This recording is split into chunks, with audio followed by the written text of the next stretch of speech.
Ada satu momen aneh dalam hidup, momen ketika kamu berhenti berharap, dan justru disitulah semuanya berubah. Bukan karena kamu berteriak, bukan karena kamu membuktikan apapun, bukan karena kamu bermain strategi, tapi karena kamu benar-benar lepas. Dulu, mungkin kamu sering menunggu balasan, menunggu perhatian, menunggu dia menyadari nilai kehadiranmu. Dan setiap penantian itu menggerus pelan-pelan, bukan dramatis, tapi melelahkan. Sampai suatu hari, kamu capek dengan harapan itu sendiri.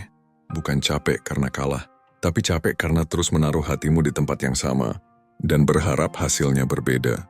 Di titik itu, kamu tidak marah, tidak juga sedih berlebihan. Kamu hanya tidak peduli lagi. Dan inilah ironi yang jarang dibahas.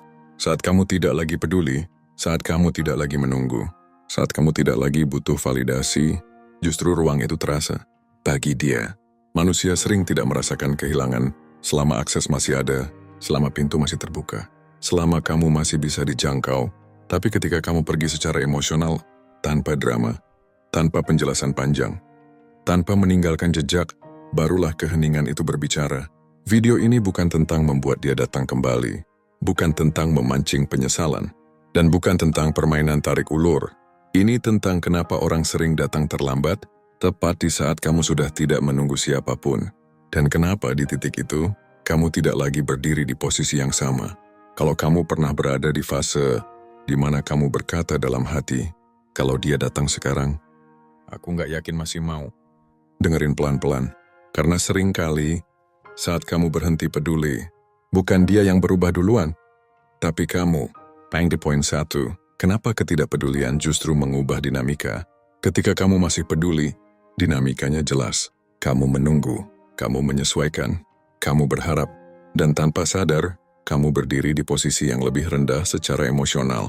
Bukan karena kamu lemah, tapi karena kamu memberi lebih dari yang diterima. Saat kamu peduli, energi kamu mengalir ke dia, perhatianmu ke reaksinya, pikiranmu ke sikapnya, moodmu ke kehadirannya.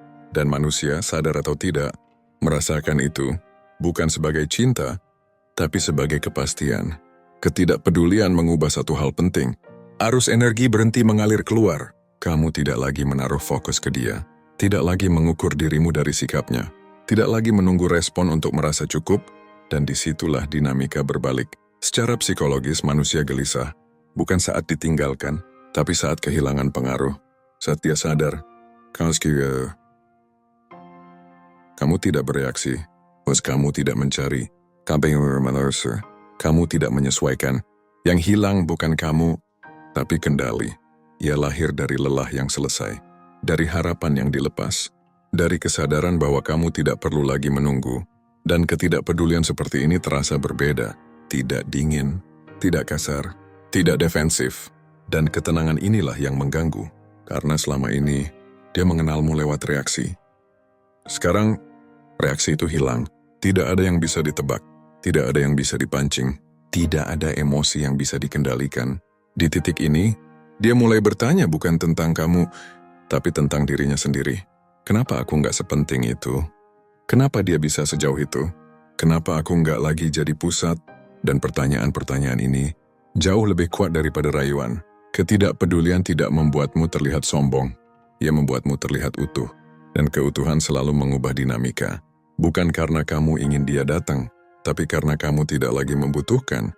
Poin 2. Saat dia mulai merasakan kehilangan yang sesungguhnya. Kehilangan yang sesungguhnya itu tidak datang langsung. Ia tidak meledak, tidak dramatis, tidak pakai pengakuan. Ia datang pelan, di sela-sela hidup yang kelihatannya baik-baik saja. Awalnya dia merasa biasa, merasa aman, merasa kamu hanya lagi sibuk atau lagi butuh waktu. Karena selama ini, kamu selalu kembali, dan otak manusia terbiasa dengan pola. Tapi waktu berjalan, dan pola itu tidak kembali, tidak ada pesan lanjutan, tidak ada usaha menutup jarak, tidak ada tanda kamu menunggu. Dan disitulah rasa kehilangan mulai muncul, bukan sebagai emosi, tapi sebagai ketidaknyamanan. Dia mulai merasa ada yang hilang, di momen-momen kecil. Saat ada hal baik, tidak ada kamu untuk berbagi. Saat ada hal berat, tidak ada kamu untuk menenangkan. Dan yang paling mengganggu, tidak ada tempat untuk kembali tanpa harus mengakui jarak yang sudah terjadi. Di fase ini, kehilangan belum bernama rindu. Ia hadir sebagai gelisah tanpa sebab, pikiran yang muter ke kamu, kebiasaan lama yang masih dicari, bukan karena kamu istimewa setiap saat, tapi karena kamu pernah konsisten. Dan konsistensi yang hilang lebih terasa daripada cinta yang besar. Yang sering terjadi di fase ini adalah penyangkalan halus. Dia bilang ke dirinya sendiri, ini cuma kebiasaan, nanti juga biasa lagi. Dia juga pasti balik, tapi waktu tidak mengonfirmasi pikiran itu. Dan setiap hari kamu tidak muncul, penyangkalan itu retak sedikit demi sedikit. Disinilah kehilangan mulai berubah bentuk, bukan lagi, aku kehilangan dia. Tapi, aku kehilangan versi hidup, di mana aku selalu punya dia, dan kehilangan versi hidup jauh lebih menakutkan. Yang bikin fase ini berat buat dia adalah satu hal.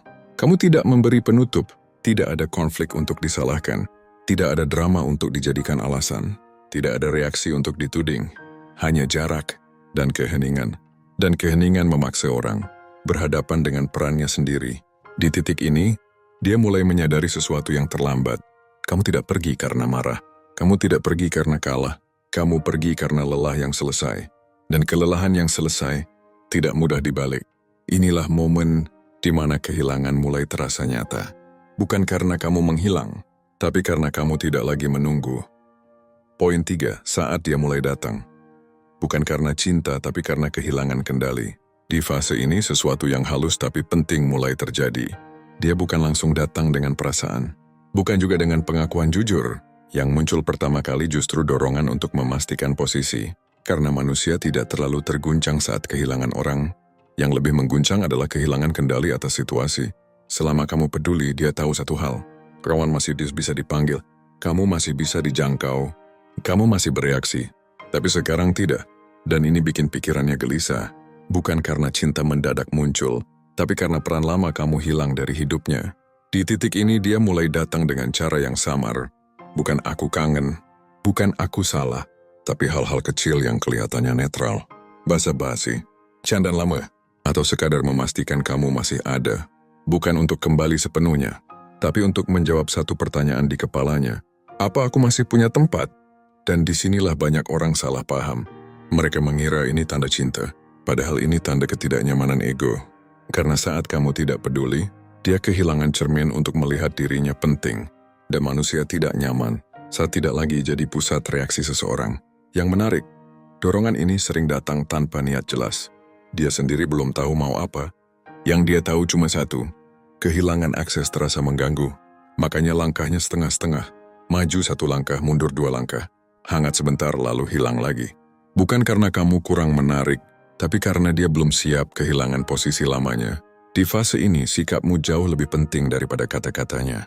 Kalau kamu langsung membuka diri, menjelaskan, atau kembali memberi energi penuh, rasa gelisahnya reda. Dan begitu reda, dia pergi lagi, karena tujuannya tercapai. Kendali itu balik. Tapi kalau kamu tetap tenang, tidak dingin tapi juga tidak membuka, hadir tanpa mengejar, respon tanpa berharap, kebingungan itu justru bertahan. Dan kebingungan yang bertahan memaksa seseorang untuk jujur pada dirinya sendiri. Disinilah bedanya.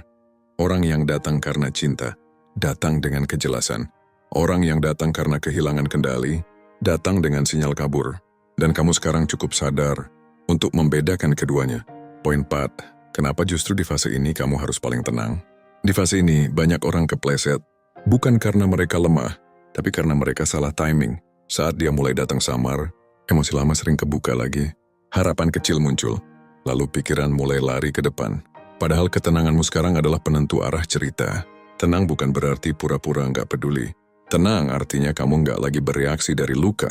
Kamu tidak defensif, tidak sinis, tidak juga berlebihan. Kamu hadir sebagai diri yang utuh, bukan versi yang menunggu hasil. Dan ini terasa. Secara psikologis, orang yang datang setengah-setengah mencari satu hal, respons emosional. Entah itu hangat, entah itu marah, entah itu penjelasan panjang. Karena respons emosional memberi kejelasan posisi, ya saat kamu tenang, dia tidak mendapat itu. Tidak ada konflik untuk dimenangkan, tidak ada rasa bersalah untuk ditebus dengan cepat, tidak ada kehangatan berlebihan untuk disandari. Yang ada hanya ruang, dan ruang ini memaksa dia menentukan sikap, karena setengah-setengah tidak bisa bertahan lama di hadapan ketenangan yang konsisten. Orang harus memilih, maju dengan jelas, atau mundur sepenuhnya. Ketenanganmu juga mengirim satu pesan kuat, tanpa kata-kata. Aku tidak menutup pintu, tapi aku juga tidak menunggu. Pesan ini tidak menekan, tapi tegas. Dan ketegasan yang tenang, jauh lebih menarik daripada emosi yang berisik. Di fase ini, kesalahan paling besar adalah mencoba mempercepat kepastian. Bertanya, sebenarnya kamu maunya apa? Ini arahnya kemana? Pertanyaan ini wajar, tapi terlalu cepat, karena orang yang benar-benar siap tidak perlu ditanya. Dia akan datang membawa arah. Ketenanganmu adalah filter, bukan untuk menguji dia, tapi untuk melindungi prosesmu sendiri. Kalau dia datang dengan niat jelas, ketenanganmu tidak akan menghalangi. Kalau dia datang hanya untuk memastikan akses, ketenanganmu akan menghentikannya. Dan disinilah peranmu berubah sepenuhnya. Bukan lagi orang yang menunggu keputusan, tapi orang yang memilih apa yang layak masuk ke hidupnya. Checkpoint lah, momen saat kamu benar-benar tidak peduli lagi, dan itu bukan pura-pura. Ada perbedaan besar antara cuek karena strategi, dan tidak peduli karena sudah selesai. Dan fase ini, yang kedua, kamu tidak bangun pagi dengan niat aku harus kuat hari ini. Kamu tidak lagi mengulang-ulang kata di kepala. Kamu tidak lagi mengatur respons biar terlihat tenang. Kamu cuma hidup. Di titik ini dia bukan lagi pusat perhatianmu. Namanya tidak otomatis muncul di pikiran. Notif darinya tidak mengubah mood. Dan yang paling jujur, kamu tidak lagi menunggu dia datang.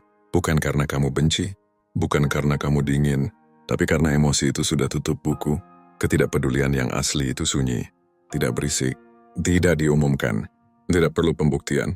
Dan justru karena itu, ia terasa kuat. Karena orang bisa merasakan saat kamu tidak lagi tersedia secara emosional. Di fase ini dinamika benar-benar berubah. Kalau dia datang, kamu tidak langsung menyambut. Kalau dia pergi, kamu tidak runtuh.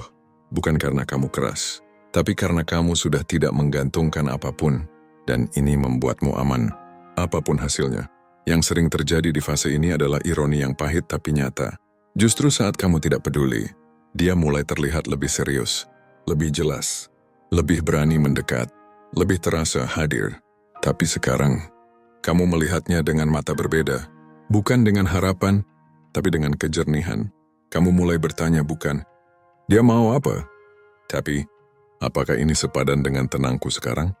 Dan pertanyaan ini mengubah segalanya. Karena orang yang datang terlambat, harus siap masuk ke hidup yang sudah tidak menunggu siapapun. Di fase ini juga kamu berhenti berfantasi. Tidak lagi membayangkan kalau saja dulu, tidak lagi menulis ulang cerita lama. Yang ada hanya kesadaran sederhana.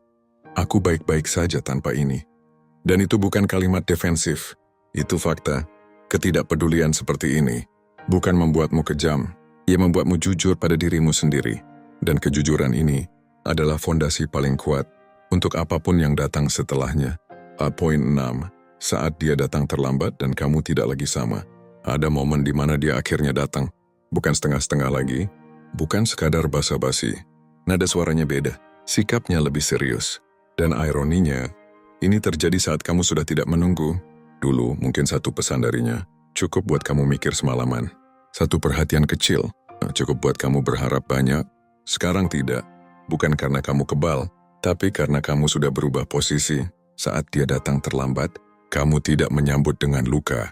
Kamu juga tidak menolak dengan marah. Kamu menilai, tenang, yernih, tanpa dorongan untuk membuktikan apapun.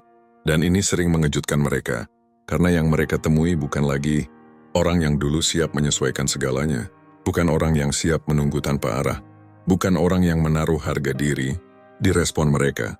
Yang mereka hadapi sekarang adalah seseorang yang punya hidup sendiri. Di titik ini mereka sering merasa canggung, karena peran lama tidak bisa dipakai lagi, tidak bisa datang seenaknya, tidak bisa pergi tanpa konsekuensi emosional, tidak bisa menggantungkan tanpa kejelasan. Dan ini memaksa satu hal, niat harus jelas. Yang menarik Son, kamu tidak lagi berharap dia menjadi versi tertentu. Kalau dia datang dengan arah, kamu membuka ruang. Kalau dia masih kabur, kamu tidak mengejar penjelasan. Karena sekarang, kamu tahu rasanya hidup tanpa dia. Dan itu tidak menghancurkanmu. Datang terlambat itu bukan masalah terbesar. Masalahnya adalah, apakah dia siap masuk ke hidup yang sudah tidak kosong lagi? Dan pertanyaan ini tidak perlu kamu ucapkan. Sikapmu yang menjawab. Di fase ini kamu sadar satu hal penting. Cinta yang sehat tidak datang dengan kebingungan. Ia datang dengan kejelasan, dengan usaha yang konsisten, dengan rasa aman bukan tebak-tebakan. Dan kamu sekarang cukup kuat untuk tidak menerima yang setengah. Point 7. Dua akhir yang sama-sama membebaskan, dan kenapa kamu menang di keduanya. Di titik ini ceritanya selalu mengerucut kedua akhir, dan keduanya anehnya tidak lagi menakutkan. Karena sekarang, kamu tidak berdiri di posisi yang bergantung. Akhir pertama dia datang dengan kejelasan. Kalau dia benar-benar datang, kamu akan tahu tanpa harus menebak. Bukan sekadar hadir, bukan sekadar kata manis, tapi arah. Ada usaha yang konsisten, ada sikap yang tidak naik turun, ada tanggung jawab atas jarak yang pernah dibuat. Kamu bisa tenang, kamu bisa fokus, kamu bisa merasa cukup tanpa validasi itu. Dan di sini, kamu berhenti bertanya, kenapa aku tidak dipilih? Kamu mulai bertanya, kenapa aku harus memilih orang yang tidak memilihku dengan jelas? Yang sering tidak disadari orang adalah no contact yang berhasil, bukan tentang membuat orang kembali. Ia tentang mengakhiri ilusi. Ilusi bahwa kamu harus tersedia agar dihargai. Ilusi bahwa kamu harus menunggu agar dicintai. Ilusi bahwa kepergian orang lain menentukan nilai dirimu. Dan saat ilusi itu runtuh, dua akhir ini terasa sama-sama ringan. Kamu tidak lagi mengejar hasil. Kamu menjaga standar, dan standar yang lahir dari ketenangan tidak mudah digoyahkan. Di poin 8, saat kamu tidak lagi membutuhkan kepastian dari dia. Di fase ini, ada satu perubahan halus tapi besar. Kamu berhenti bertanya-tanya, berhenti menafsirkan sikap, berhenti menunggu kejelasan dari mulutnya. Bukan karena kamu sudah dapat jawabannya, tapi karena jawaban itu tidak lagi menentukan hidupmu. Kamu tidak lagi hidup di antara kalau dan seandainya, tidak lagi menggantungkan hari baikmu pada satu kemungkinan yang belum tentu datang. Dan ini membuatmu ringan. Ringan bukan berarti kosong. Ringan karena kamu tidak lagi memikul harapan sendirian. Nah, poin 9. Saat kamu menjadi orang yang sulit ditarik kembali ke pola lama. Banyak orang bisa pergi, tapi tidak semua bisa kembali ke posisi yang sama. Dan kamu sekarang termasuk yang tidak bisa ditarik ke pola lama. Kalau dia datang dengan kebingungan, kamu tidak ikut bingung. Kalau dia datang dengan setengah niat, kamu tidak mengisi kekurangannya. Karena kamu sudah tahu rasanya. Kehilangan dirimu sendiri demi seseorang, dan kamu tidak mau mengulangnya. Yang berubah bukan sikapmu ke dia. Yang berubah adalah standarmu ke hidupmu sendiri. Kamu tidak keras, kamu tidak menutup diri. Kamu hanya jelas, dan kejelasan seringkali disalahartikan sebagai dingin. Padahal itu bentuk paling dewasa dari cinta diri.